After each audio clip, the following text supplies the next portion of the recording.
Agora eu resolvi falar algumas coisas sobre o Roda Viva e comentar o programa, porque eu acho necessário que os contribuintes saibam o que se passa numa empresa pública. Eu não comentaria nada, não teria nada a dizer sobre a condução do Roda Viva, sobre os rumos do Roda Viva, se fosse um programa de qualquer empresa particular. Façam o que quiserem.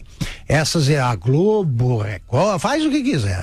Quem vai, assiste ou não. Mas a TV Cultura depende do nosso dinheiro, ela é financiada por nós e, portanto, eu tenho o direito de me declarar preocupado com os rumos que as coisas estão tomando. Numa entrevista que começou a ser divulgada ontem, o Felipe Moura Brasil replicou no Twitter dele, então tá fazendo algum barulho. Eu quero esclarecer coisas. Eu dei essa entrevista ao youtuber Marcelo Bonfá e num trecho da entrevista eu revelei as razões que me levaram a sair do Roda Viva. Eu saí em março, quando terminou meu contrato, resolvi que não o renovaria em consequência de pressões políticas que vinham se intensificando, envolvendo a presidência da TV Cultura e o conselho, no momento controlado por dois de seus integrantes, que são o Jorge Cunha Lima, conselheiro há muitos anos, e o Augusto Rodrigues, que é presidente do conselho. Há alguns meses eles iam dizendo que o Roda Viva tinha um viés direitista que não trazia pessoas de esquerda, o que é falso. É falso porque, primeiro, entrevistei vários militantes da esquerda, dirigentes de partidos de esquerda, ministro dos governos do PT, que foram recebidos educadamente, como se recebe alguém que vai à tua casa, e que puderam falar à vontade sobre o que pretendiam.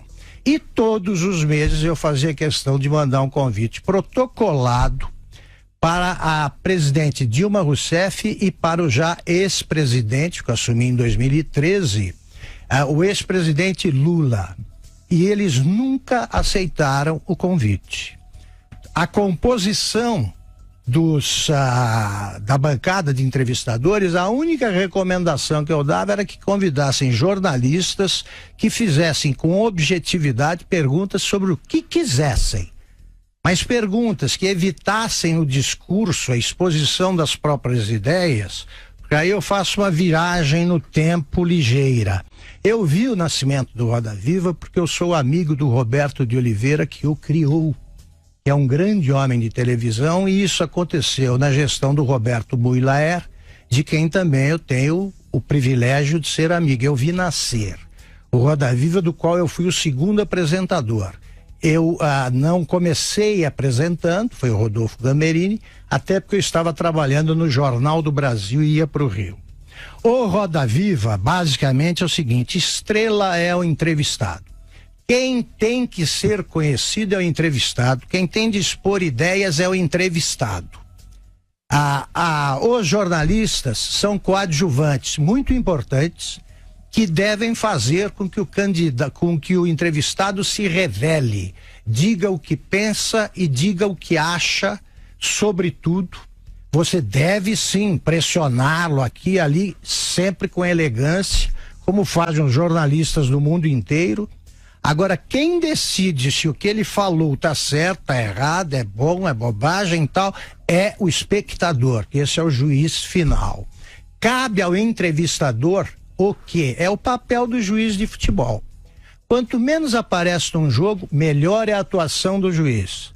E no caso do apresentador do Roda Viva, ele deve garantir tempo igual para todos os presentes e deve garantir, sobretudo, que o entrevistado exponha o que pensa e, claro, tem de tratar de assuntos semelhantes que interessem, pelo menos na opinião do moderador, a quem está assistindo.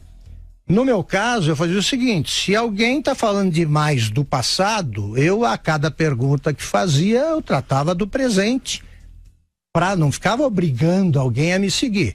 Mas eu sempre falava nos intervalos, acho bom a gente fazer isso e tá. Então eu conheço o Roda Viva e sei como é que é. Você não pode deixar, por exemplo, que o entrevistado faça eu avisava antes, 3 perguntas sucessivas sobre assuntos diferentes aí de cara, porque está tomando tempo do outro. E você não pode ser rude e nem tratar como inimigo ninguém. Não se trata de ganhar discussão.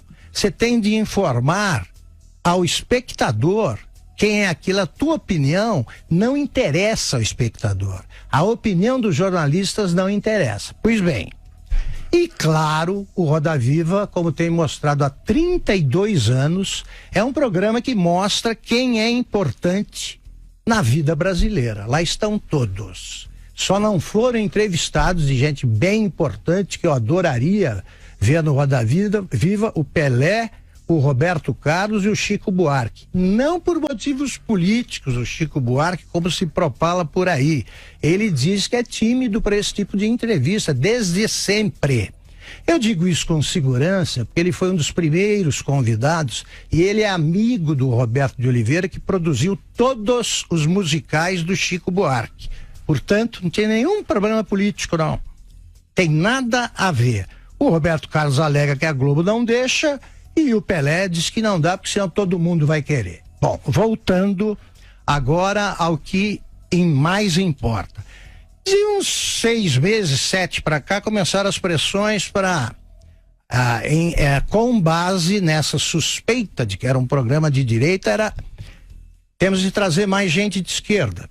Convidava todos. Começaram a interferir na montagem da bancada, o que nunca tinha acontecido. Precisa convidar fulano. Aí começava, precisa convidar agora um conselheiro. Os conselheiros, o amigo do conselheiro. Bom, em março, no fim das férias do Roda Viva, eu voltei e tive uma conversa com o Marcos Mendonça, presidente, dizendo basicamente o seguinte: isso vai continuar ou vai voltar o comando para as mãos dos jornalistas?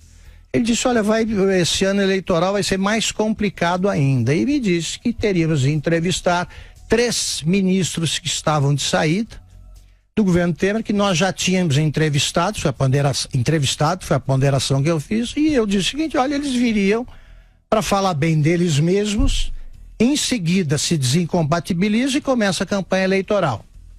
Foi o que aconteceu. Diante da inevitabilidade dessas entrevistas, eu fiz e pedi que me fosse reservada a última data, que foi 26 de março, e eu levei o juiz Sérgio Moro. Esse é o resumo da ópera. No final do programa, eu disse que o Roda Viva deveria continuar percorrendo a rota do jornalismo independente, que é uma rota muito difícil, mas é a única que leva ao porto seguro do Estado Democrático de Direito.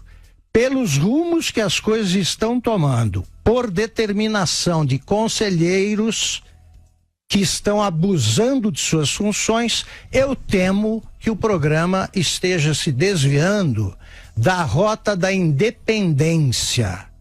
E é por isso que a reação ao programa de ontem foi tão intensa.